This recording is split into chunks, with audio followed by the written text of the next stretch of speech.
দেখুন বন্ধুরা, কি অবস্থা দেখুন। ছোট্ট একটা বাচ্চা কীভাবে মাটির তলায় চাপা পড়ে গেছে দেখুন। ওই জন্যে বাচ্চাদের একা ছাড়া কোনো সময়ই উচিত নয়, সব সময় খেয়াল রাখা উচিত। দেখুন গ্রামের সাইডে কখন সে একা এসে একটা পাইপের মধ্যে আটকে গিয়ে আর ওই মাটি চাপা পড়ে গেছে দেখুন। সবাই তৎপরতার সাথে বাচ্চাটাকে বার করছে ঠিকই, কিন্তু দেখে মনে হচ্ছে বাচ্চাটা অবস্থা খুবই খারাপ। ভগবানের কাছে প্রার্থনা করো বাচ্চাটা যাতে জীবিত থাকে এবং আবার পুনরায় সুস্থ হয়ে যায়। এর আগেও আপনারা সবাই দেখেছেন একটা বাচ্চা যে সাবমার্সেবলের বোরিংয়ের পাইপ ছিল, সেই পাইপের মধ্যে অনেক নিচে মাটির নিচে চলে গিয়েছিলো। সেটা জেসিবি দিয়ে খুঁড়ে সেটা বার করা হয়েছিল, সেই বাচ্চাটা জীবিত ছিল। সেই ধরনের ঘটনা আরও দু একবার হয়েছিল।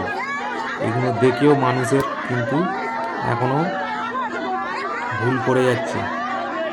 এইভাবে বাচ্চাদের একা ছাড়া কোনো সময়ই উচিত নয়।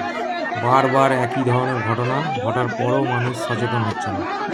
তো গ্রাম সাইডের ঘটনা, কিন্তু শহরেও দেখা গিয়েছে বাচ্চাদের নিয়ে শপিং মলে বড়রা শপিং করতে যায় এবং শপিং করতে এতই ব্যস্ত হয়ে পড়ে যে বাচ্চাদের দিকে নজর থাকে না, খেয়াল রাখে না।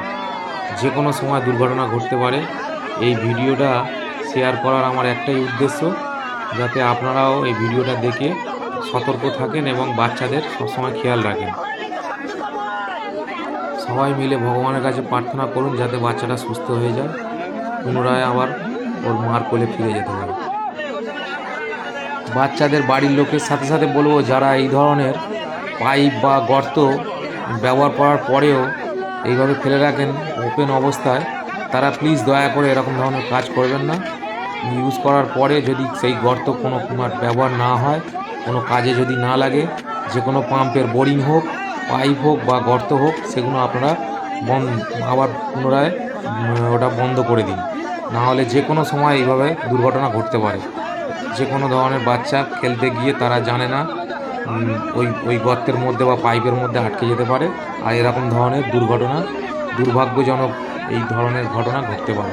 প্লিজ আপনারা দয়া করে এরকম ধরনের গর্ত বা পাইপ যেটা আর ইউজ করা হয় না, সেগুলো অবশ্যই বুঝিয়ে দিন, বন্ধ করে দিন মাটি দিয়ে।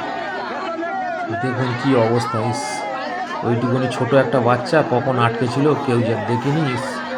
ভগবানের কাছে এটাই প্রার্থনা করব যেন বাচ্চাটা সুস্থ হয়ে যায়, আবার পুনরায় খুব তাড়াতাড়ি যেন সুস্থ হয়ে মার কোলে ফিরে যেতে পারে।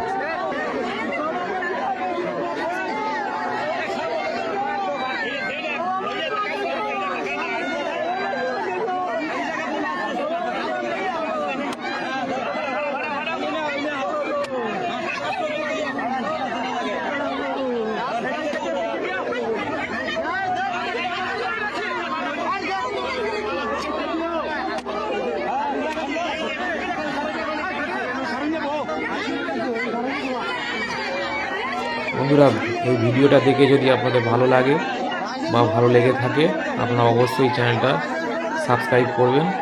সাবস্ক্রাইব করে আমার পাশে থাকবেন। এই ধরনের ভিডিও খুঁজে খুঁজে যাতে আপনাদের সামনে আনতে পারি, তার জন্য অবশ্যই চ্যানেলটা লাইক করবেন এবং সাবস্ক্রাইব করে আমার পাশে থাকবেন। এখানে ভিডিওটা শেষ করব।